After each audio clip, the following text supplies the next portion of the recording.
si esto será un puesto de decisión, pero acá estamos al 50 y al 50. Sí, paridad, hay paridad. Hay paridad. Seguramente, sin duda. Ahora a mí me tocó estar más alta. La única Bien, no me posibilidad que molesta, tengo de yo estar sabe más que alta. no soy machista. Pero acá conducen Hay Paridad, eso es cierto, podemos dar fe. Pero no pasa esto lo mismo en las empresas, en la mayoría de las empresas en la Argentina, donde son muy pocas las mujeres que llegan a los puestos de decisión. De eso vamos a estar hablando. Presentamos el tema.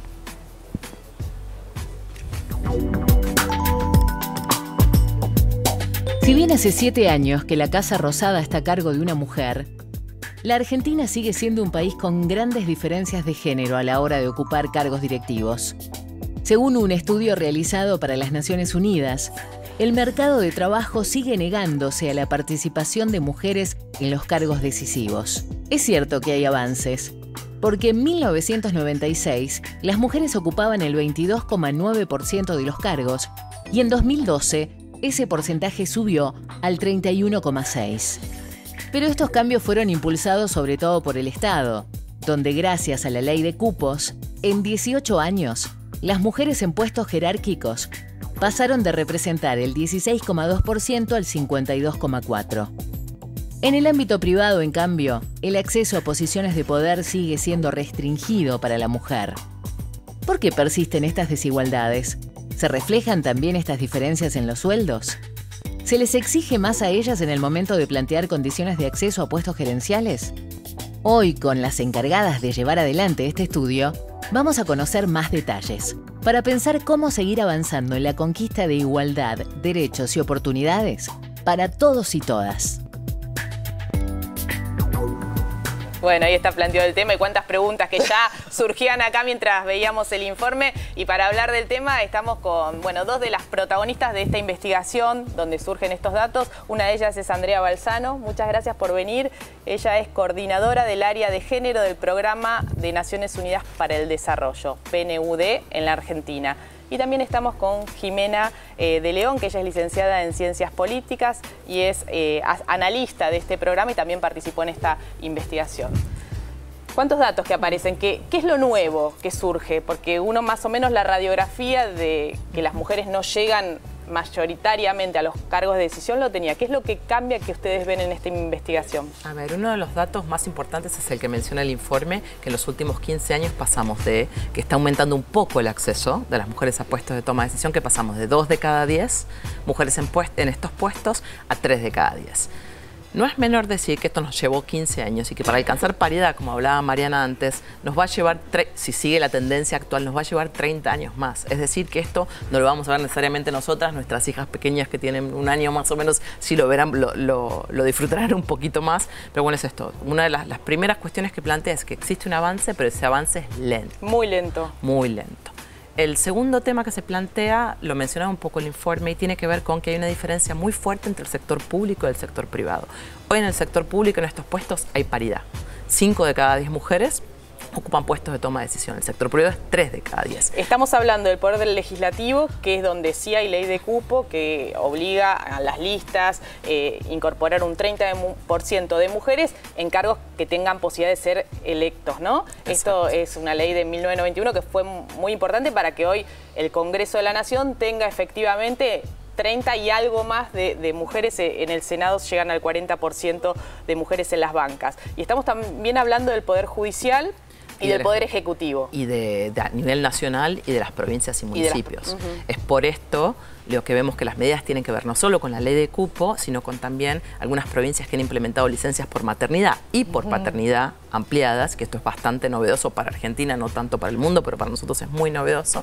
Y también con que el Estado, más que el sector privado, suele proveer infraestructura, por ejemplo, para centros de cuidado infantil, para lactarios, que nos permite a nosotras conciliar mejor la maternidad con nuestro trabajo.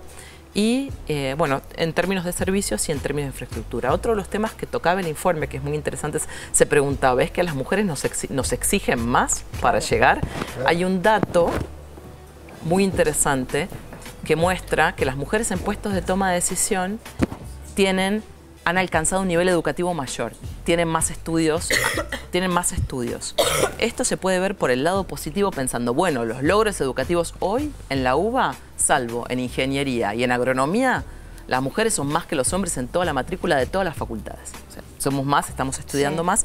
Sin embargo, no accedemos de la misma manera. Y la pregunta es, las mujeres que llegan tienen más estudios, ¿será porque se están trasladando los logros y eso significa mayor igualdad o será porque les estamos pidiendo más?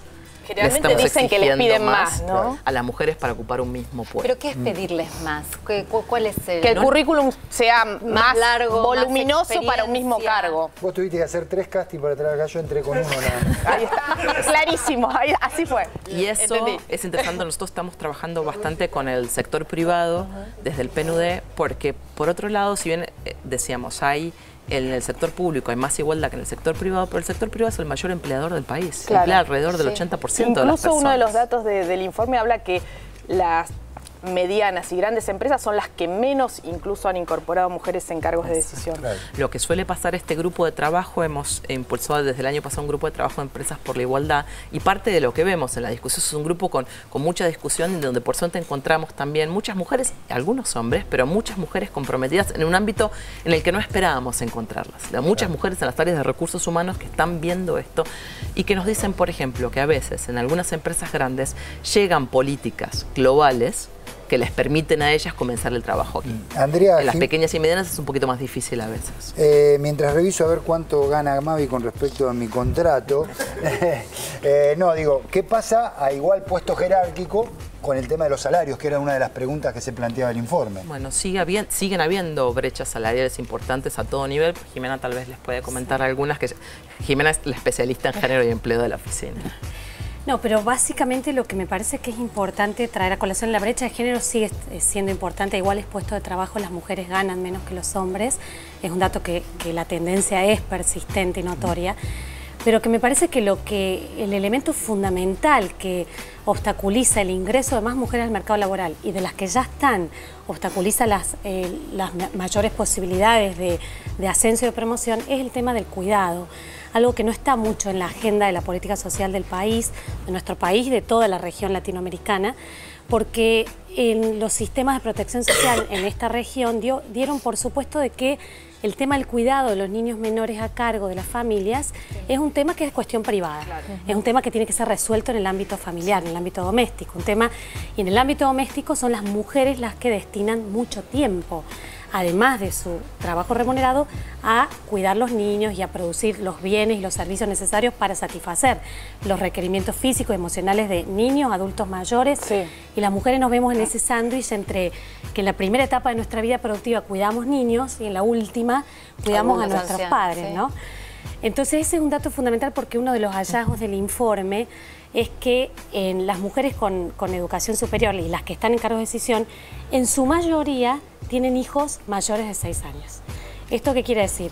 Que el sistema educativo te está cumpliendo una función, que es la función más allá de la función 8 horas por lo menos. Por lo menos los si tienes doble, ¿no? Escolaridad, sí. Entonces, tenés la posibilidad de tener doble escolaridad que uno supone que puede acceder. Y eso que estamos hablando de las mujeres mayormente educadas, ¿no? O sea, que implica que son hogares que provienen de hogares de mejores ingresos.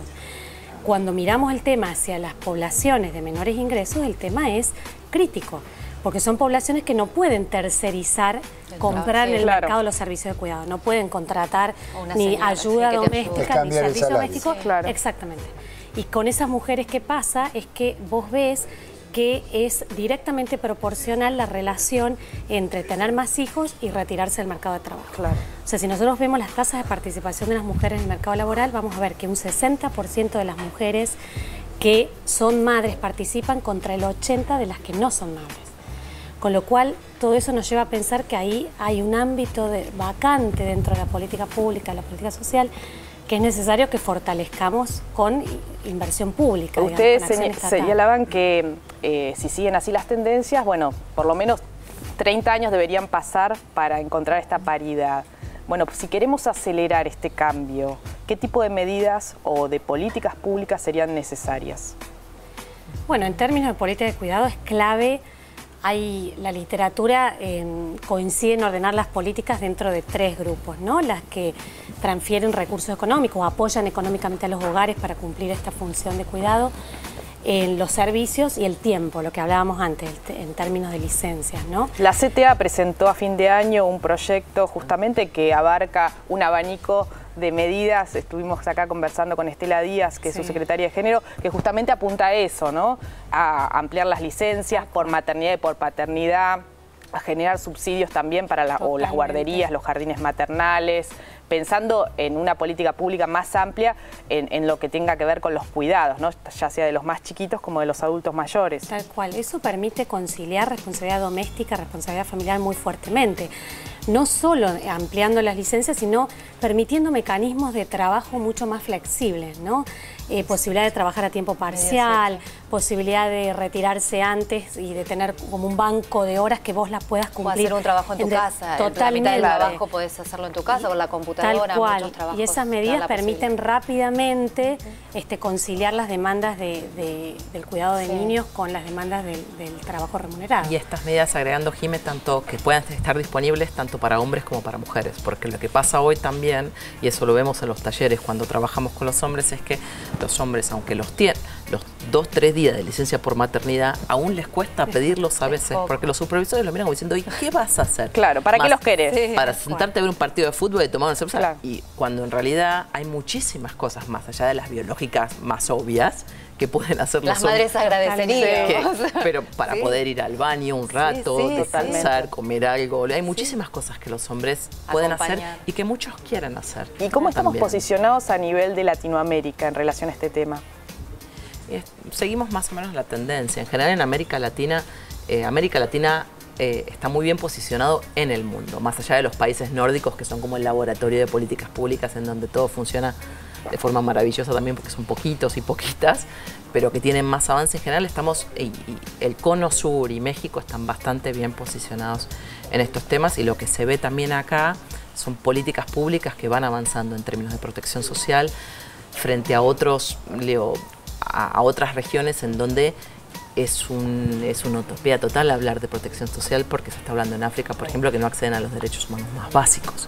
Entonces, estamos bastante bien. Otra cosa que me gustaría agregar es, más allá de las políticas públicas que generan más tiempo, más servicios, más infraestructura, es necesario trabajar en políticas de concientización o sensibilización para empezar a cambiar todas nuestras cabezas. Claro, que no es natural esto. Exacto. Y que estas desigualdades no son casualidad, tiene que ver con que nosotras, hombres y mujeres, aprendemos en nuestras casas, en la escuela, en los clubes, que los hombres son buenos para algunas cosas sí y para otras no, y eso seguro, y que las mujeres somos buenas para algunas cosas sí y otras no. Que en general cuando vamos al caso particular, cualquier caso particular, nos damos cuenta que no hay. Yo leo, por ejemplo, mucho mejor mapas que muchos hombres y cocino seguro mucho peor que todos los hombres juntos que están acá. Como me dice... Los ponemos a prueba, yo seguro que como me dice mi señora, cuando nos casamos, ¿dónde estaba escrito que tenía que ir yo al supermercado? Bien ahí, Ana Laura. No estaba en el contrato. No estaba escrito. Y eso sigue siendo, aún para las mujeres, aún para las mujeres que trabajamos en estos temas, sigue siendo difícil de negociar, porque está muy metido en nuestra cabeza que nosotras somos... Es así.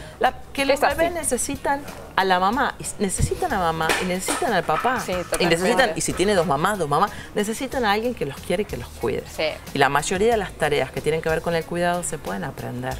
Más si se hacen con cariño, además se pueden aprender. Entonces eso es fundamental y eso es de lo más difícil. Bien. Romper la cabeza, ¿no? Totalmente, pero ahí el Estado tiene un rol fundamental en términos de cómo comunica y qué tipo de campañas se pueden hacer para ir pensando que en la casa 2 personas pueden cuidar y en el ámbito laboral 2 personas pueden trabajar. También. No es que yo cuido y vos trabajás. Claro. Y desmitificar el tema de que la mujer es sueldo complementario también, ¿no? Porque muchas veces a la hora de sacrificar... Ayuda. Vos ayudás claro, en el hogar. Entonces, hace algo. Si hay que llegar más tarde, si hay que salir antes... Sí, o ir a la reunión de padres, colegio. todo lo tenés que hacer vos. Médico, vas vos porque vas con el chico colgando, el maquillaje, la reunión, firmás el cuaderno. Tal cual. Son miles de tareas que ustedes saben que nos quedan 30 años más, dijiste, Andrea. Esperemos que sean menos. Esperemos que sean menos. Y también agregar que para nosotras los costos son para hombres y para mujeres. Para nosotros es en términos de tiempo y de ingresos, que son ingresos hoy, pero es ingreso cuando nos vayamos a jubilar. Claro. Porque vamos a cobrar menos. Eso y para sin duda. los hombres también significan costos en términos de no pueden participar tanto en la crianza y además los costos de la presión de no poder proveer. Hay estudios, en México un estudio muy interesante del impacto de la crisis económica y cómo había subido el índice de suicidios de hombres por no poder proveer. Bueno, chicas, esa exigencia, ¿no? Las esperamos la próxima porque la verdad es muy interesante el Buenísimo. tema, en serio. Muchas gracias. Y muchas gracias. Hay mucho hombre que tiene que escuchar esta charla. Tenés la listita, Tomás, llevate la listita. Por lo pronto venimos. Muchas gracias por haber venido. No, quédense con Mariana, quédense con Mariana.